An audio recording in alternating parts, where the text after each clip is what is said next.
কত টাকা থাকলে কুরবানি দিতে হবে? আকিকা না দেয়া থাকলে কুরবানি দিতে পারবে কিনা? ঋণ থাকলে কুরবানি দেয়া যাবে কিনা? তিনটির সমষ্টিগত উত্তর যদি সংক্ষিপ্তভাবে দিতে চাই, প্রথমত কথা হচ্ছে আকিকা না দেয়া থাকলে কুরবানি দেয়া যাবে কিনা। আকিকার কুরবানি দুইটা হচ্ছে আলাদা ইবাদত, একটা আরেকটার সাথে কোনো সম্পর্ক নাই। যে ব্যক্তি আকিকা দেয়া হয় নাই সে চাইলে অবশ্যই কুরবানি দিতে পারবে, কারণ আকিকা আপনার দেয়া হয় নাই। আপনি যদি এখন আকিকা দেন তো কুরবানি দিবেন কখন? কিন্তু আপনার কুরবানি যদি আপনি এখন দেন চাইলে কিন্তু আকিকা আপনি পরে দিতে পারবেন। সুতরাং আকিকা আর কুরবানি দুইটা আলাদা ইবাদত, একটা আরেকটার সাথে কোনো সম্পর্ক নাই। আপনি এখন কুরবানি দেন, আকিকা চাইলে পরেও দিতে পারবেন। আশা করি বুঝতে পেরেছেন। তারপরের প্রশ্ন হচ্ছে কত টাকা থাকলে কুরবানি দিতে হবে? নিসাব পরিমাণ সম্পদের মালিক হলে আপনাকে কুরবানি দিতে হবে। নিসাব পরিমাণ সম্পদের মালিক মানে কি?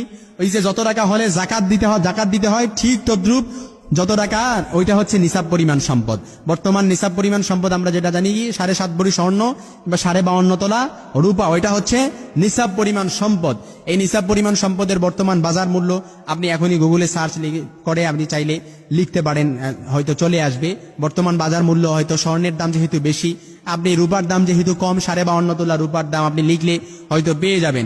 এজন্য আপনার পরিবার অর্থাৎ পরিবারের জীবিকা নির্বাহ কিংবা আপনার খরচ সব কিছুর জীবিকা নির্বাহের পর আপনার যে অবশিষ্টাংশটা থাকবে ওইটা যদি নিসাব পরিমাণ সম্পদ আপনি হয়, আপনার জাকাত দেওয়ার মতো আপনি উপযুক্ত হন, 52.5 তোলা রূপার মতো অর্থাৎ রূপার মালিক হন, আপনি রূপার সমপরিমাণ মালিক হন, টাকার মালিক হন, তাহলে আপনার উপর কুরবানি ওয়াজিব। অনেক আলেমরা বলেছেন কুরবানি দেওয়া ওয়াজিব, অনেকে বলেছেন কুরবানি দেওয়া সুন্নতে মুআক্কাদা। সুতরাং আপনি ওই নিসাব পরিমাণ সম্পদের মালিক হলেই আপনার উপর কুরবানি ওয়াজিব কিংবা সুন্নতে মুআক্কাদা হবে।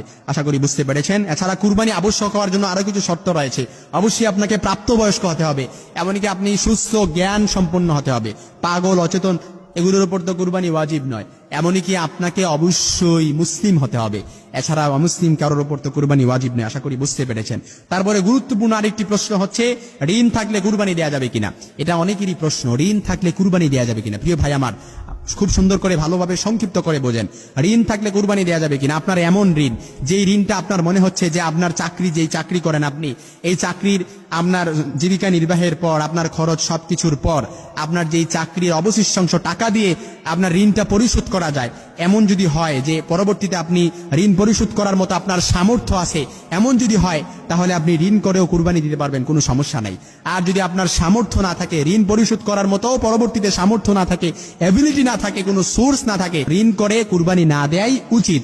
তবে আপনার ঋণ পরিশোধ করার মতো পরবর্তীতে কোনো এবিলিটি যদি থাকে কিংবা কোনো সোর্স থাকে, তাহলে আপনি ঋণ করেও কুরবানি দিতে পারবেন, এতে কোনো সমস্যা নেই। আশা করি তিনটি প্রশ্ন খুব সহজেই বুঝতে পেরেছেন ইনশাআল্লাহ।